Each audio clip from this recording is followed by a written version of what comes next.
Oops! Travel! Pauwi ng Pinas. Share ko lang mga brad yung experience ko nang pauwi ako sa Pinas during pandemic.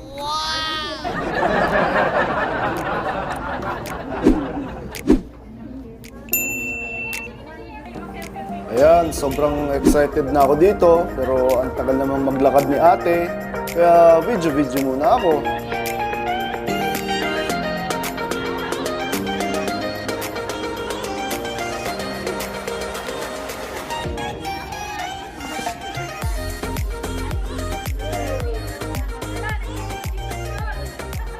Oh, ang tagal talaga maglakad ni ate.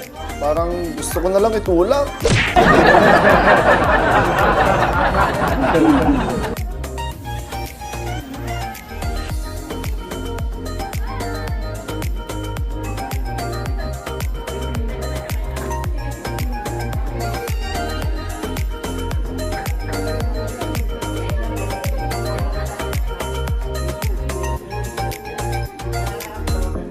Oh, eto pa si Pal. Dada pa ng dada. Briefing puno. Tapos napansin niya yata na nagvi-video ako, kaya lumihis.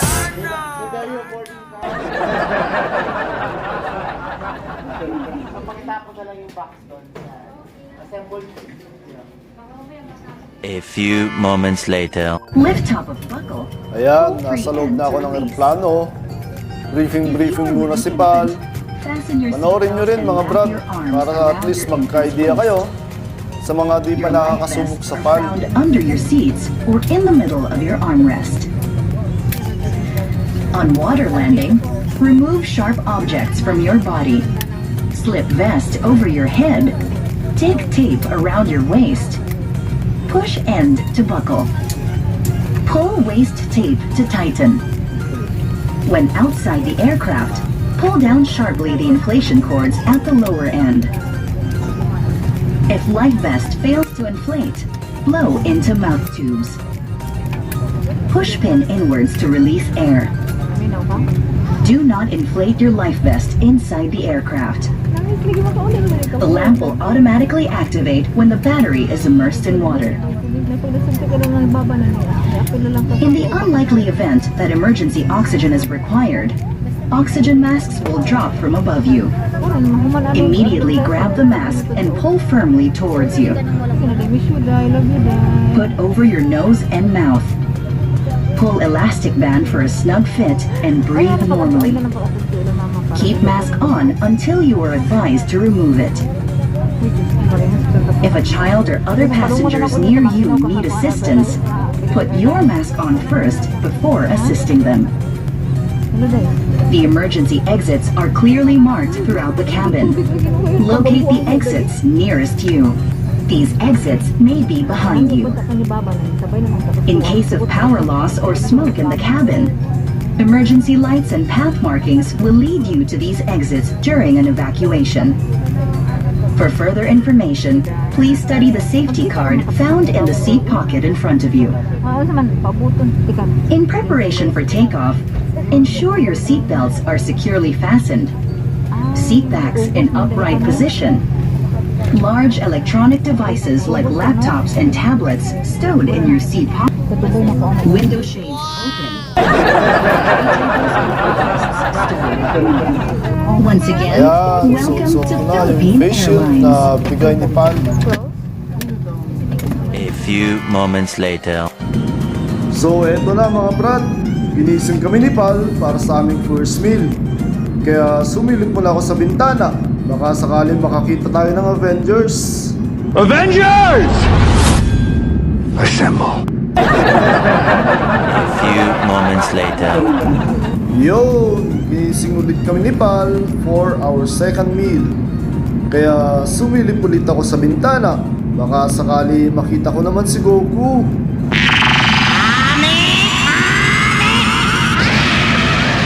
A few moments later. And for our third meal, ginising ulit kami ni Pal para sa huling pagkain. Actually, snack na lang yan. Tapos, syempre, sumilip ulit ako sa bintana. Nagbabaka sakali na makita ko naman si Voltes 5. Let's Spartan!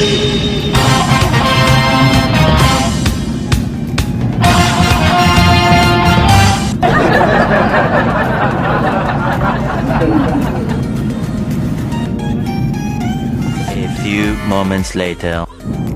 O tapos, pagkaraan pa ng ilan pang sandali, mga brad, nag-notify na itong si Pal na ilan sandali na lamang makakarating na kami sa NAIA. At sa sobrang excited na nga ang lahat, nagsibukasan na ng kani-kanilang bintana.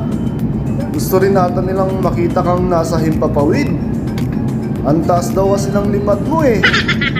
Totoo ba yun?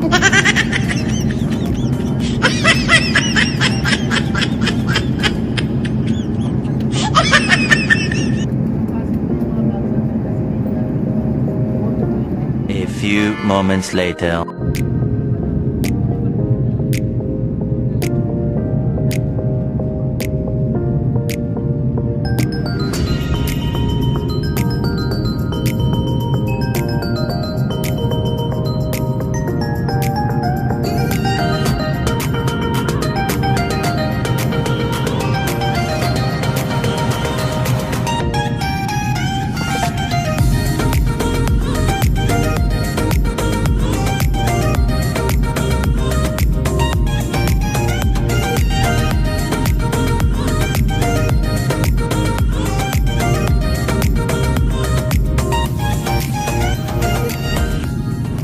And finally, mga brad, tanaw ko na ang Pasay.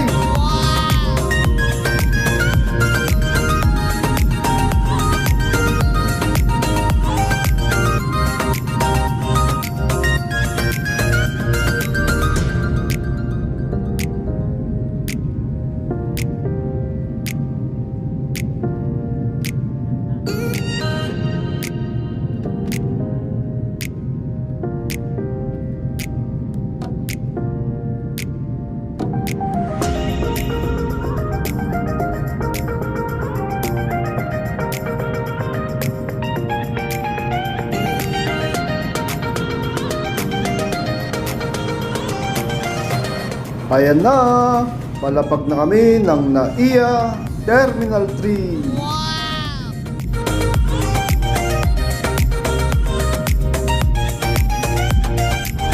Touchdown! Sa wakas, nakalapag din mga brad.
Yan yung time na nagalit yung stewards dahil nagsitanggalan na ng seatbelt ang lahat kahit na wala pang abiso galing sa PAL.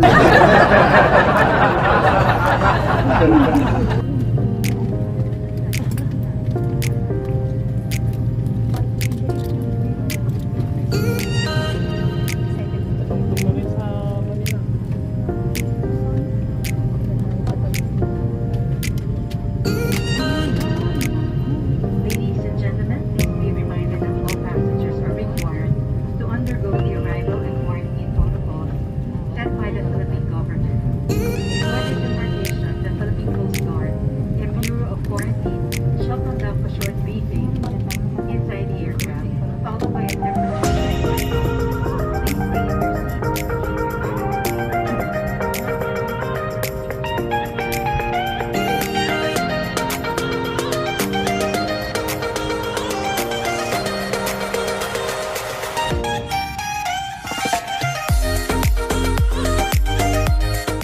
few moments later. Na iya. Tapos,